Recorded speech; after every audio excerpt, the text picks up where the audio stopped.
भागी हुई बहू। नेहा और मयंक एक दूसरे से प्यार करते थे।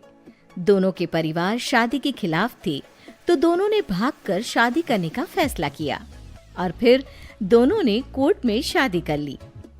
माँ, मैंने नेहा से शादी कर ली है। शादी कर ली है? कहाँ? कैसे? हमने तो देखी नहीं शादी। माँ, हम लोगों ने भागकर शादी की है। अच्छा जी, तो ये लड़की घर से भागी हुई है और अब मेरे घर की बहू बनेगी। अरे ना जी ना, मैं ऐसी लड़की को कभी अपने घर की बहू ना बनाऊं जो भागकर शादी करती है। अरे मोहल्ले आसपास सब जगह इज्जत है हमारी। माँ, अगर मैं भागी तो मयंक के लिए भागी ना, और मयंक और मैं स्कूल के समय से प्यार करते हैं, इसमें गलत क्या है? तभी नेहा को ढूंढते उसके मम्मी पापा भी वहाँ आ जाते हैं। दोनों के गले में वरमाला देखकर नेहा की माँ बोल पड़ती है, हे भगवान, ये क्या हो गया? वो जोर जोर से रोने लगती है। नेहा, तेरे लिए हमने इतना अच्छा रिश्ता पक्का किया था। मयंक में क्या है? अरे ना तो कमाता है, ऊपर से नशा भी करता है। अरे क्यों शादी की तूने इससे?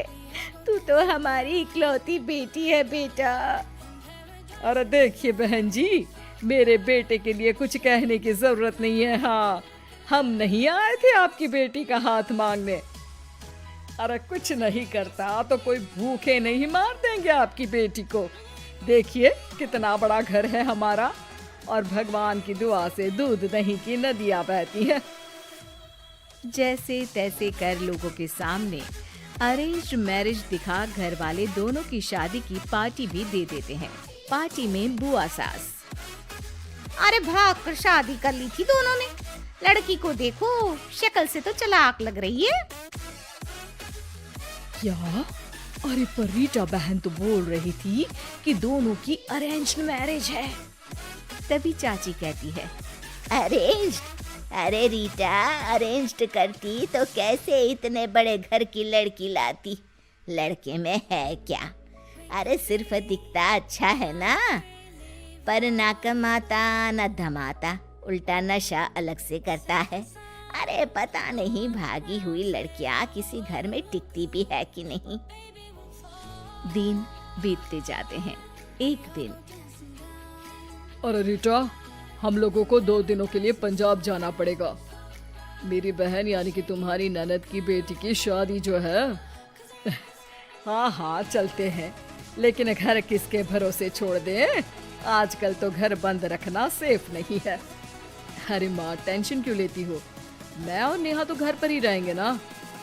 अरे हाँ हाँ, तू तो मेरा बेटा है, लेकिन सच कहूँ मुझे इस लड़की पर रत्ती भर विश्वास नहीं है। अरे माँ, नेहा तुम्हारी बहू है। बहू?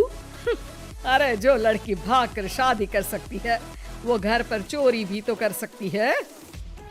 मयंक को माँ की बात का बड़ा बुरा लगता है।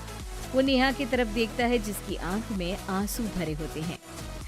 माँ जी, आप अपनी अलमारी में ताला लगा लो। हाँ हाँ, तो वो तो लगा ही दूंगी, लेकिन कहीं तू घर का बाकी का सामान भी। अरे भाई, भागी हुई लड़की का क्या भरोसा। धीरे धीरे दिन बीतते हैं। एक दिन नेहा घर के बाहर गार्डन में पेड़ों को पानी दे रही थी। तभी पड़ोस की बहू, अरे नेहा, कैसी हो? बहुत सुना है तुम्हारे बारे में, लेकिन तुम तो दिखती ही नहीं हो। हाँ, वो बस घर का काम करने में समय ही नहीं मिलता। अच्छा अच्छा, शाम को ना मेरे घर आना, बैठकर गप्पे लड़ाएंगे हम। जी जरूर। तभी उस पड़ोसन की सास आ जाती है। अरे बहू, ये किससे बात कर रही है? अरे माँ जी, ये ना शर्मा आंटी की बहू नेहा है, जो मयंक भैया की बीवी है। हाँ हाँ, बस सबको पता है ये कौन है और कैसी है। इससे ज्यादा मेल जोल रखने की कोई जरूरत नहीं है। पता है, भागी हुई लड़की है ये, शादी से पहले भागी थी ये। तभी वहाँ मयंक आ जाता है। क्या हुआ आंटी जी? अब अरे नहीं नहीं, कुछ नहीं। मयंक बेटा, कैसे हो? बड़े हैंडसम लग रहे हो। इस टाइम पर भी घर पर? अरे हाँ हाँ, अच्छा मैं भूल गई थी, तुम वैसे कोई काम धाम करते ही नहीं हो ना। अच्छा ठीक है, चलो फिर मिलते हैं। मयंक नेहा के सामने अपनी और उसकी बेइज्जती सुनकर परेशान हो जाता है।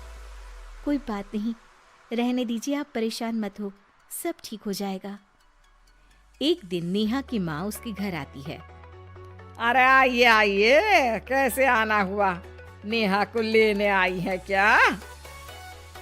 अरे नहीं नहीं बहन जी, अब तो नेहा मयंक की बीवी है, मैं तो उसे करवा चौथ देने आई थी। माँ ने सास और नेहा को सोने का सेट दिया, खाने पीने के ढेर सारे सामान देकर कहती है, बहन जी, मैंने ये सब अपनी बेटी की किसी कामकाजी अच्छे पढ़े लिखे परिवार के लड़के से शादी करने के लिए रखा था, लेकिन नेहा को मयंक पसंद था तो उसकी शादी अच्छे से नहीं कर पाई। अरे बस बस, हम लोगों को सुनाने की जरूरत नहीं है, मेरे मयंक ने भी अच्छी पढ़ाई लिखाई की है। वैसे संस्कार तो दिए हैं कम से कम मैंने अपने लड़के को, वरना कौन अपनी बेटी को भागने के संस्कार देता है? आपकी बेटी ने तो भाग कर शादी की है। माँ को सास की बात का काफी बुरा लगता है, वो वहाँ से चली जाती है। नेहा भी माँ का दिया सारा सामान लेकर अपने कमरे में चली जाती है। एक दिन, अरे नेहा, तेरी माँ ने जो मुझे वो बड़े बड़े सोने के जेवर दिए थे ना, वो वापस कर मुझे।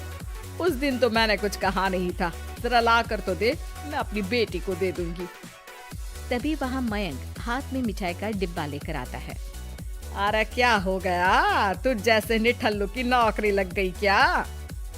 माँ, तुझे अपने बेटे पर विश्वास नहीं, लेकिन नेहा को मुझ पर पूरा विश्वास है, और अब मैं उसे समाज में सम्मान दिलाकर रहूंगा।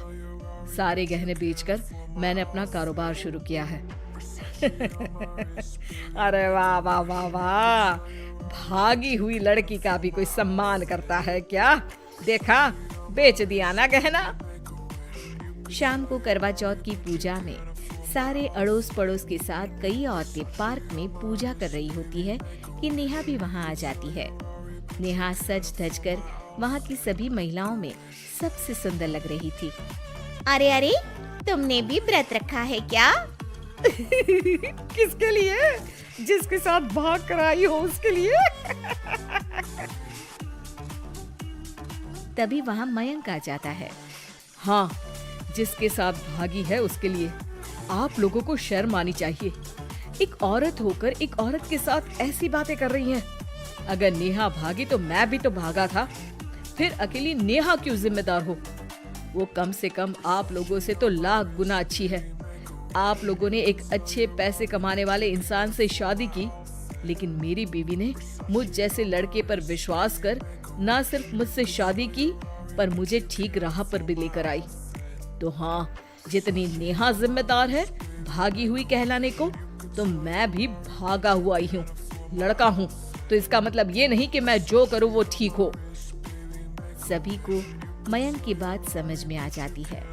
वो नेहा को गले लगाकर साथ में पूजा करने लगते हैं।